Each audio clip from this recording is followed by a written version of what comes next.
It's Manchester United history time, sir. Bust out the history books. We're going to be covering how it all began in 1878. The Heathens, sir. Newton Heath, all the way back. Credit to Manchester United, the biography, Wikipedia. We've read a lot of different things here, learning about the history of Manchester United, sir. Tell us a little bit about the history of Manchester United, the history of the city. I think this is probably a good place to start. There's so much to talk about here. I can't believe it. Football, bloody hell. It is. And the story itself, the story of Manchester United cannot be told without telling the story of Manchester itself, really what was happening in Northern England, the 19th century, when our great football club kind of first bust onto the scene. But I wanted to drop some context. I thought this was a great quote. 1835, French historian and social observer Alexis de Tocqueville journeyed to England and recorded his diary his impression of a visit to the industrial city of Manchester. From this foul from this foul drain, the greatest stream of human industry flows out to fertilize the world. From this filthy sewer, pure gold flows. Here, humanity attains its most complete development and its most brutish. Here, civilization works its miracles, and here, civilized man is turned back almost into a savage. There's something about 1835 Manchester that just sets the mood, because it was a long time ago, and it was a much different Manchester. And it was a small market town, sir. 18th century, really, when you got into the Industrial Revolution, it was an area of the country and an area of the world that was defined by cotton. And because the textile industry in the region became the big thing and the reason that Manchester originally gained some wealth at the time. So a lot of textiles in Manchester, and they did a lot of trading through the port of Liverpool, which was connected with Manchester by the Mersey and Irwell rivers. But the big thing was that during the mid-19th century, as Manchester grew to the cotton industry, it was dubbed Cottonopolis. And a branch of the Bank of England was established in 1826. So all about it, sir. It was all about the cotton trade in Manchester. No, it's absolutely crazy, sir. You want to talk about the Industrial Revolution. There's no city in the world that sums it up better. In the north of England, at one point, I think Manchester produced more cotton products for the world than any city ever at that point. And it's kind of crazy when you think textiles, but textiles in northern England, that's just basically the way it was. And that's why football thrived, right? Because essentially in the Industrial Revolution, people would come in, they'd work at these factories, they'd have Saturday afternoon off, and either you went to the pub and you drank. Average age, life expectancy was like 40, 42 at that time. So sport became a thing, right? When people were basically living in the woods, hunting and trapping before they had jobs in the city, sir, they didn't need sport. So also the population became more literate as well. And this is kind of why sports started thriving in England, sort of the mid-19th century. But it's crazy Cottonopolis, if you will. It's a good point, sir, because as you're getting to the later and in the 19th century, everyone started moving to the cities, right? And the factory work, and life was hard. You said 40. Some places it was even lower than that. I think they had life expectancy in areas, I think it was called Little Dublin in Manchester, was like 17 in the mid-19th century, just because life was hard, the air wasn't good, they were drinking heavy, and they were doing backbreaking work. But that is why they started playing football. And even you get back to Manchester United, the roots of Newton Heath, they were doing it to occupy the workers of that club. But let's talk about Manchester. Let's wrap that up real quick. Manchester was always kind of in the shadow in the north of Liverpool. Liverpool was like this great, strong, rich shipping town, and they'd kind of run the roost being a local neighbor. But big thing that happened in Manchester in the turn of the century was 1894. They opened the Manchester Ship Canal, which was a huge deal because it allowed them to ship things directly from Manchester to the ocean without having to pay Liverpool and their egregious costs of shipping, because they were just, typical Scouse bastards squeezing every dollar out of those fine working merchants in Manchester, sir. So as soon as the canal showed up, Manchester became the big city on the hill, the rich city. And it went from being a 19th century Liverpool town, century to a 20th century Manchester century. It was like when the city arrived, and it was also good timing with the arrival of Manchester United, sir. Yeah, but that's why when you go to Manchester today, you go to Trafford Park, where Old Trafford is, you see the canal, sir. You see the business. When they outcut Liverpool, that's why, you think of Liverpool. Yeah, you think of the Beatles, you think of certain things, but you think of industry in the north. Manchester United really is the capital of England. That's where you'd fly into as well, the major airport hub. It is why it is this way today, because of the ship canal built over 120 years ago, if you can believe it. These types of things, looking back on them, there's a lot of crumbs in here. And that is why the power shifted from Liverpool to Manchester. That's why there's a different accent 45 minutes away. Sir, that is why these two towns absolutely despise each other. You got the Scouse bastards, sir. You have the noble Manchester citizens. Manchester, they started from the bottom and now they're here. Liverpool had the perch and then they got knocked the fuck off. And then they're always just kind of bitter, pissed off because their city is just not as cool as Manchester. And they got a chip on their shoulder. And Manchester, there's something about this town. You got to go there and you see it. And it's in the fabric of Manchester United as well. So that's why it's so interesting to tell the early years. This was a different England, a different Northern England, and a different Manchester. You go now, it looks like a proper cosmopolitan city. Back in the day, it's a damn old town, sir. No, absolutely, sir. And then quick segue, we just covered the history of Manchester. Just a very, very light history, but going into the foundations of modern football and how it developed, right? We talked about Victorian Britain, right? This is kind of the theme, the Industrial Revolution, people moving to cities, working in jobs, like whether it be the railway in Manchester or whether it be the textile factories. And then there's this need for leisure, right? Because essentially everyone's just getting ham-boned all the time, or basically fighting to the death. Out. About right. Keep going. You're right, sir. They don't have iPhones. They don't have podcasts. They can't. No penicillin. They don't have dentists. So from the Encyclopedia Britannica here, quote: most of the new working class inhabitants of Britain's industrial towns and cities gradually lost their old pastimes, such as badger baiting, and they sought fresh forms of collective leisure. From the 1850s onward, industrial workers were increasingly likely to have Saturday afternoons off, so many turned to a new game of football to watch or play. Key urban institutions such as churches, trade unions, and schools organized working-class boys and men into recreational football teams, and that accompanied the rising adult literacy spurred press coverage of organized sports. So a lot of people like to read about sports, local pride, etc. And then transport systems as railways enable players and spectators to travel to football games. So it's kind of this perfect storm, if you will. And then also sport exploded. There were many forms of football, right? So you look at football in the UK, you look at football here, you look at rugby, they all originated from the same sport. Essentially, in Victorian Britain, when they say football pre-1850 or pre-1840s, it really meant you got to take a ball from one side of the field to the other side of the field, whether you use your hands, your feet, or anything. So this is kind of where this sport of football split into many sports. And it started in 1848 when the Cambridge rules were written. These are the first official rules of football, sir. If you Google it, you can see all 11 rules. They were signed by multiple schools in an attempt to unify the rules. These were 5 schools who met, and they agreed on these 10. And this is what they included, sir. They included catching the ball if it was kicked in the air. So if you kicked the ball in the air, you could catch it.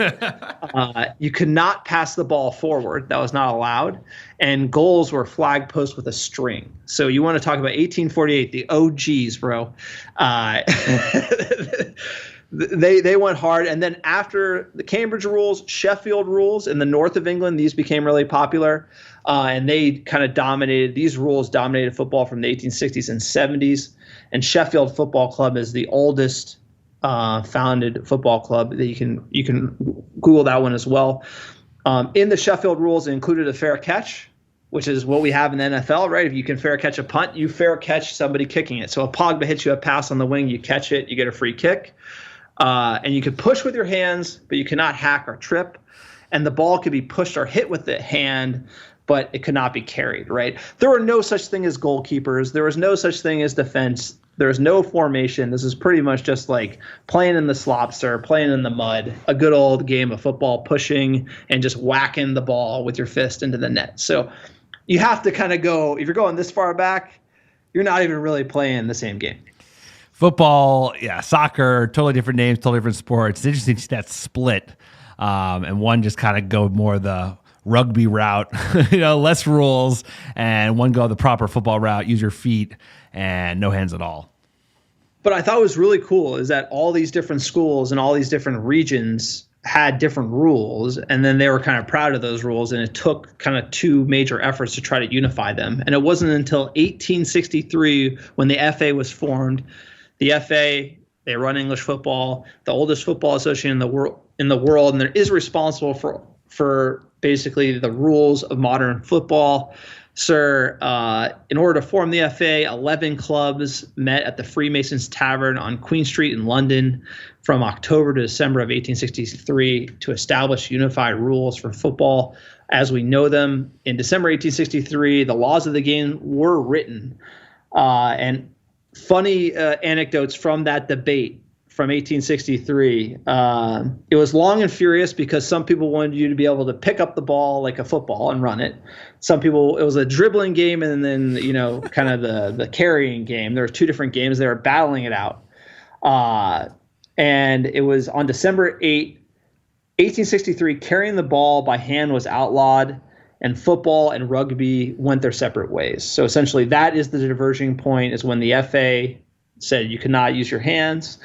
And also they outlawed hacking and kicking opponents, to which F.W. Campbell of Blackheath was very much in favor of kicking your opponent. And he said, if you do away with hacking, he said, you will do away with all the courage and pluck of the game, and I will be bound to bring over a lot of Frenchmen who would beat you within a week's practice. So I can only imagine the early meetings, and they're all sitting in a room deciding the rules and deciding, no, I want to hold the ball. No, you can't hold the ball. Yeah. And sports, he appealed, were about pain, brutality, and manliness. Without that, if it actually came down to skill, any old foreigner might be able to win. There you go, sir. As old as time. So he actually withdrew Blackheath from the FA officially because you couldn't hack your opponent. But all these types of rules were funny. Like some people you would just kick the shit out of somebody down the field.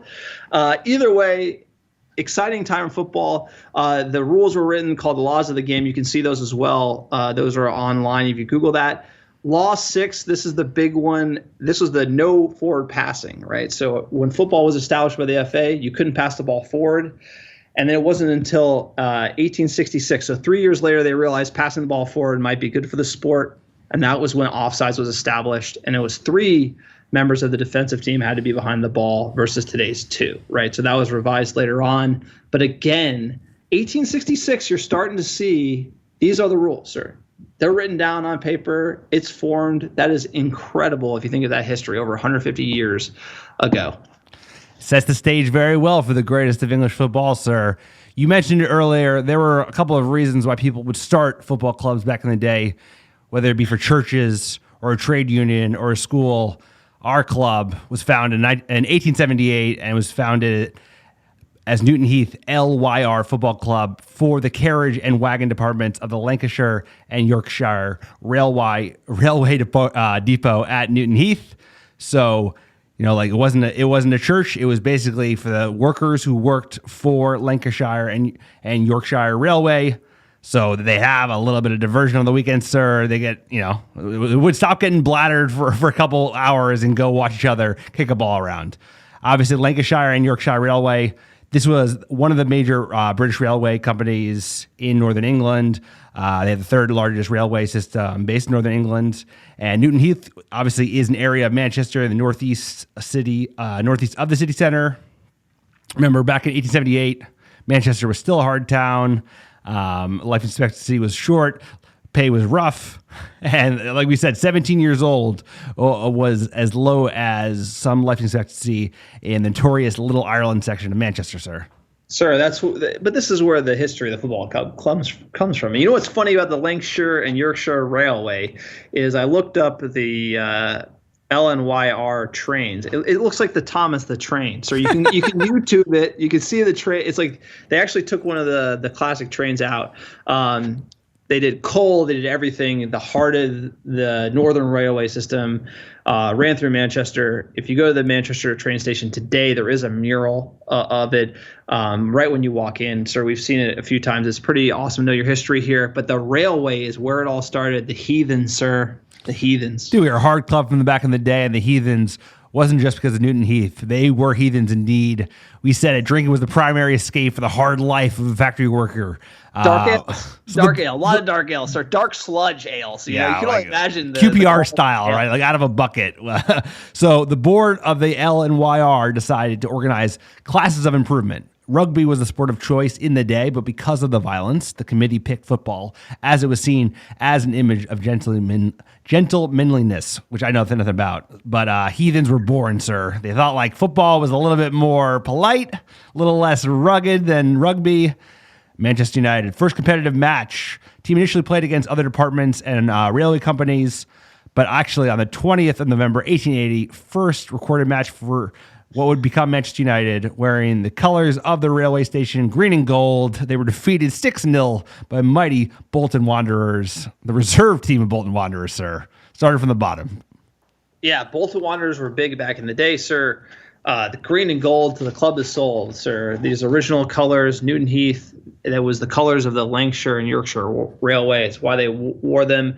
And you think about the history of football, like we said, the trends, the different rules being set.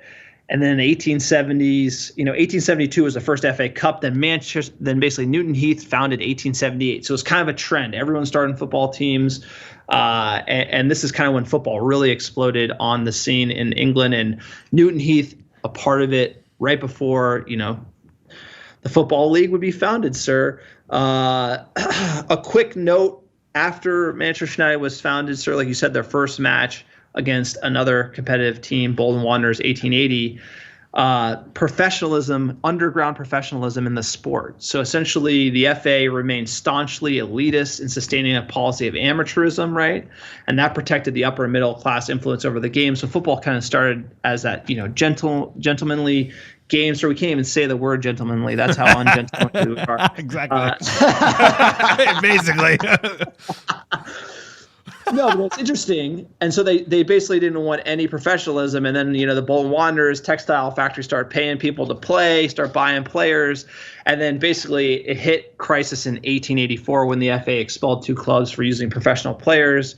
But the payment of players was just so commonplace. The FA had to sanction professionalism in 1885. So right around that time, Manchester, Newton Heath being founded, but football would quickly go the professional route.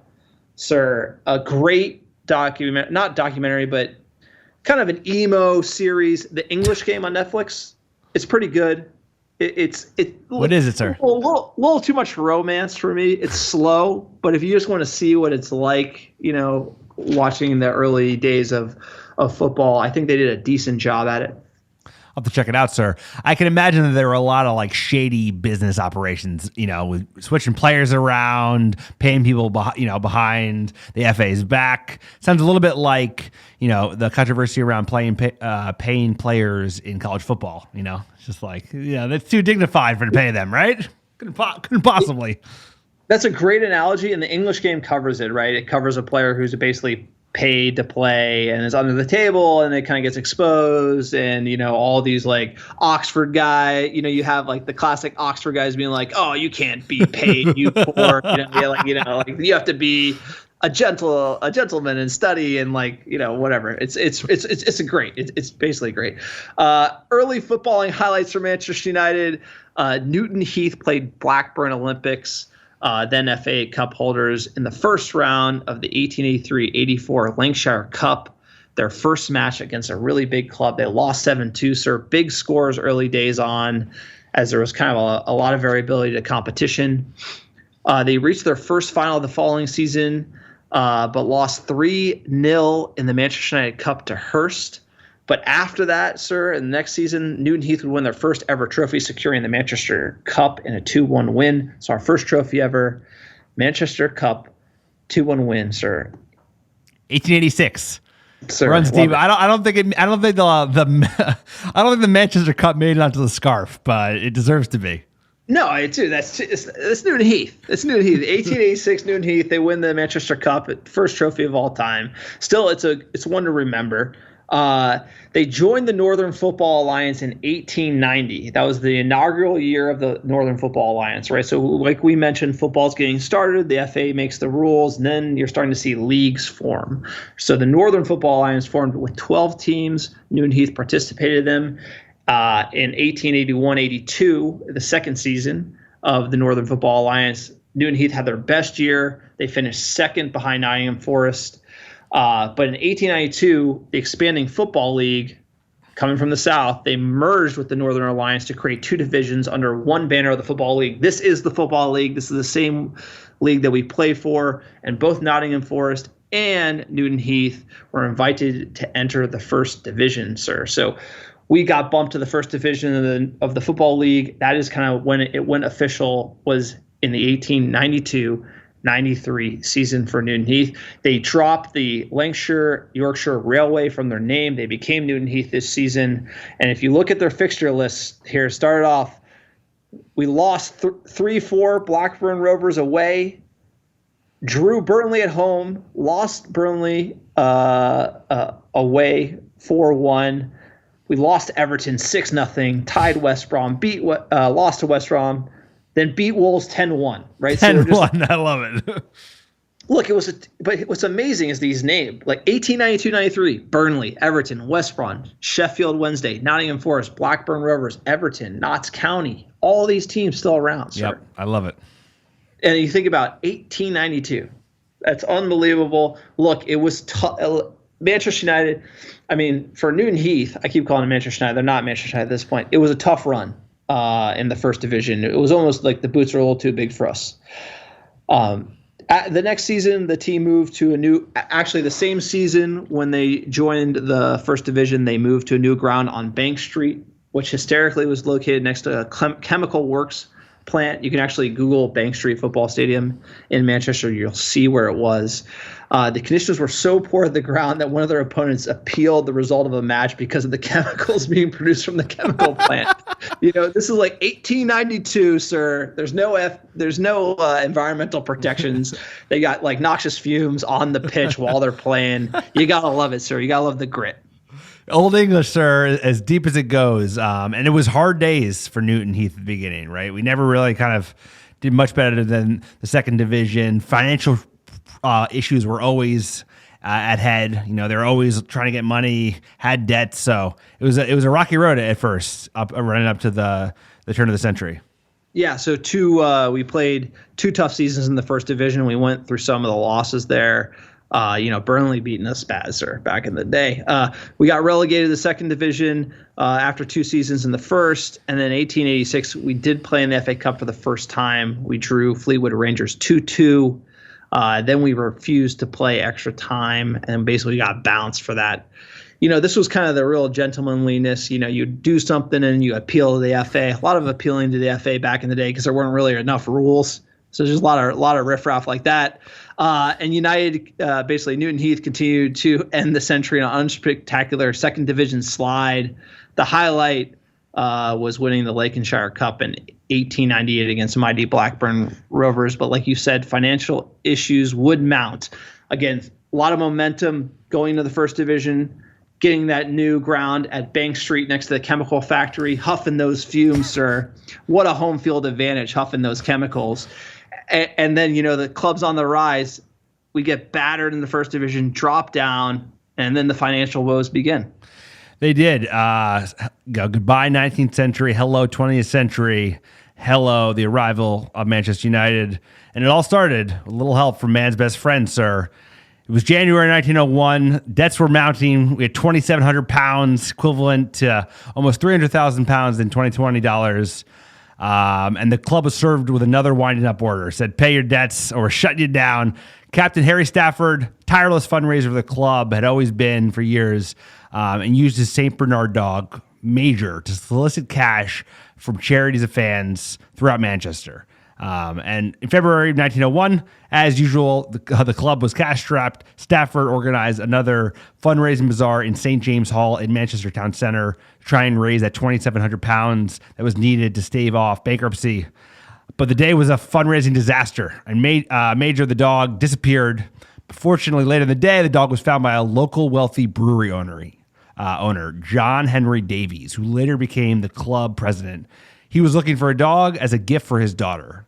So Stafford, the captain, and John Henry Davies and three other local businessmen invested £500 each after Davies and Stafford brokered a deal. Said, put in money into the club and I'll give you the dog.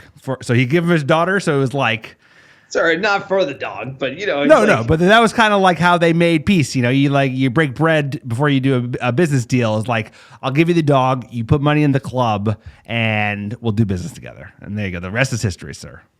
Look, it's a legend of the club. There's a lot of ways it's told. One way it was told is that John Henry Davies was looking for the dog, looking to buy a dog for his daughter, found the dog, then found the captain, then got sold in the club.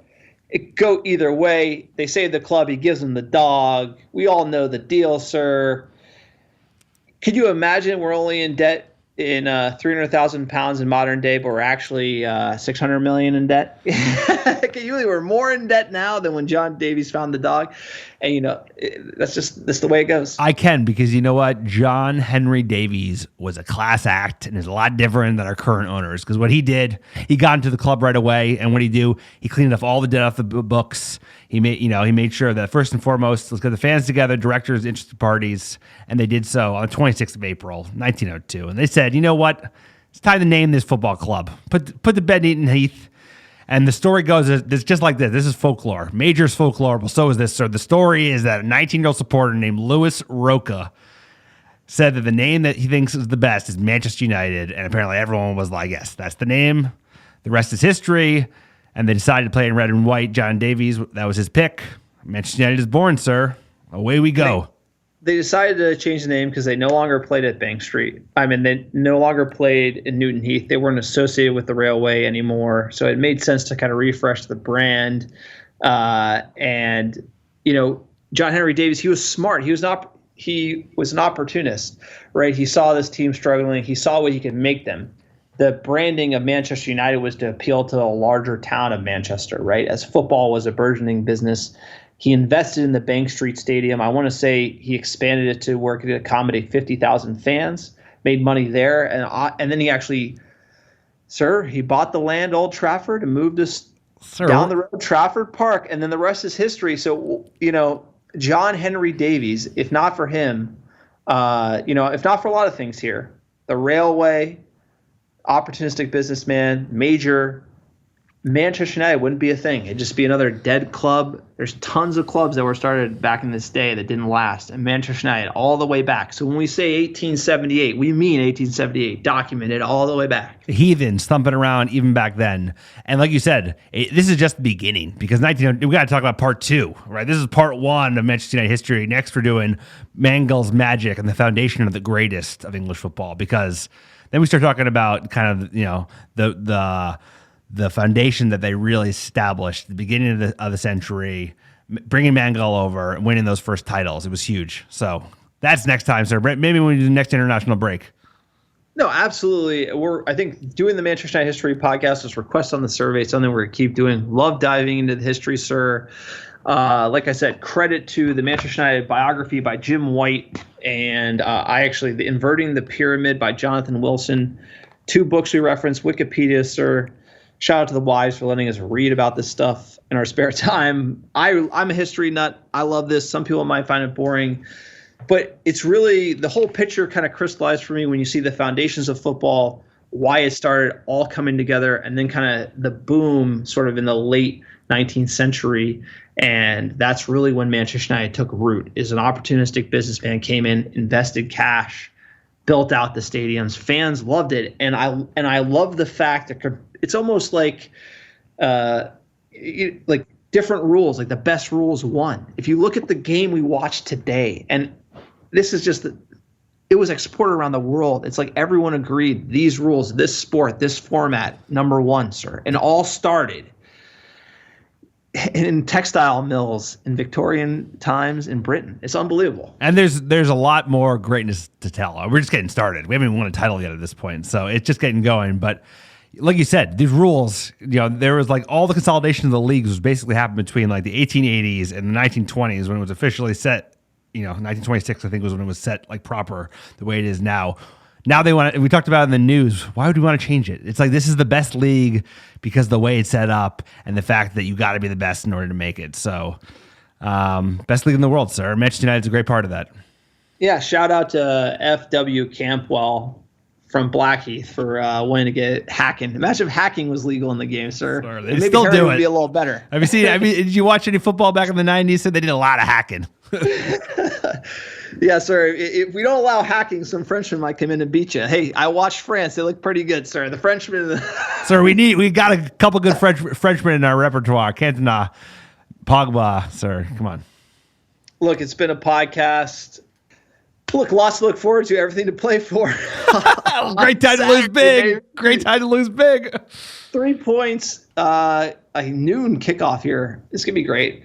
American Red Devils for fans, by fans, like we said, support the podcast, drop a review on iTunes. Check out our store, sir. Blog is ripping. Thanks to all our fan contributors. Appreciate all you who write reviews.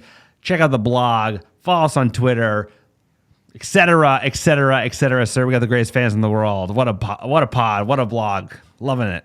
As always, kicking a blue.